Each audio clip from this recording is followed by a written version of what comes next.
Kalau perundingan tentang cita-cita bangsa ini harus kita lakukan, pertanyaan mendasarnya, Republik hingga hari ini hidup dengan apa? Hidup dari mana? Siapa presiden di Republik ini yang patut bangga dan mengatakan dia berhasil? Tidak ada. Republik ini hidup dari pajak rakyat kok. 82% pajak rakyat yang menghidupi kelangsungan Republik ini. Nggak ada presiden yang perlu merasa bangga.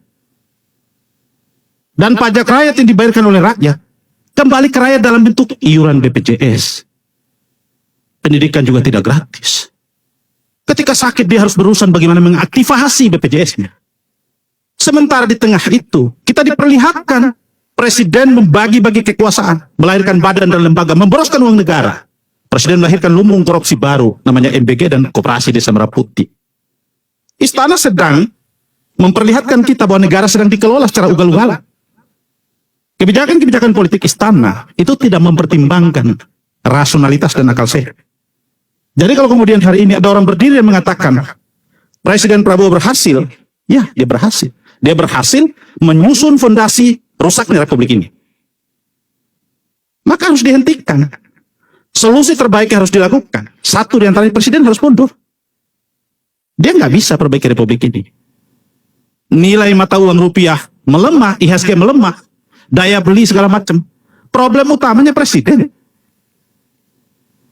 Tidak ada dalam sejarah Republik ini seorang presiden menjadi objek taruhan dalam polimarket. Market digital. Tidak ada dalam sejarah Republik ini. Hanya Presiden Prabowo menjadi objek taruhan di bursa pasar digital, polimarket.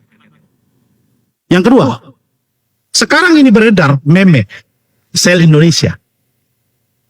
Dan di luar negeri orang mengatakan kita mau beli Indonesia, jual aja. Jual aja Indonesia. Jadi ada soal yang serius dalam kita bernegara. Maka yang harus kita potret hari ini adalah apa masalah besar bangsa ini. Pintu masuknya adalah rusaknya sistem politik, monopoli partai, peran DPR yang mandek, semua tidak berfungsi. Terus kita bicara bernegara. DPR hari ini bukan sekedar dayang-dayang, dia menjadi bagian dari kekuasaan pemerintah. Juru bicara presiden DPR. Anda bisa bayangkan fungsi check and balance tidak berfungsi.